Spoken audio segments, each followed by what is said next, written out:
দেখো বন্ধুরা, আজকে সন্ধ্যাবেলায় হঠাৎ একটা হনুমান এসে আমাদের বাড়ির সামনে বসে আছে। তো বসে থেকে আমি ফ্রিজ থেকে না শশা বার করে ওকে দিলাম। তা শশাটা ঠান্ডা, অনেকক্ষণ হাতে নিয়ে বসেছিল তো একটুখানি শশাটা খেলো। দেখো ও শশাটা বোধহয় ভালো খাচ্ছে, খায় না। তো আমি আরও অর্ধেক আমার হাতে ছিল, ওটাও ওকে সাধলাম, দেখলাম শশাটা ও নিতে চাচ্ছে না। তো শশাটা ঠান্ডা খুবই প্রচণ্ড, তাই ও খেতে চাচ্ছে না। তো ভাবলাম কি দেয়া যায় কি দেয়া যায়।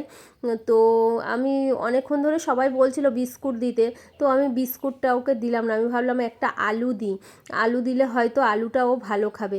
তো ঘর থেকে একটা আলু নিয়ে এসে ওকে আলু দিয়ে দিলাম। তো আলুটাও হাতে ধরে অনেকক্ষণ দেখলো। দেখো, দেখার পর ও ভেবেচিন্তে একটুখানি মুখে দিয়ে আলুটাও ও খেলো না।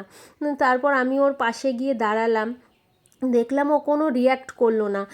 তো কিছু বলছেও না। তা আমি ওকে জিজ্ঞাসা করলাম যে তোর কি হয়েছে বল, কি হয়েছে বল। এরমভাবে ওর সঙ্গে কথা বলছিলাম, তাও দেখি ও কিছু বলছে না। তো ওর মনটা খুবই খারাপ, হয়তো ওর বাচ্চা হারিয়ে গেছে। কারোর সন্তান যদি হারিয়ে যায় বলো, তাহলে তার কেমন মন খারাপ লাগে। তো ভিডিওটা ভালো লাগলে লাইক কমেন্ট শেয়ার করো সবাই, পাশে থেকো। তো সবাই সবার সন্তানকে সামলে রেখো।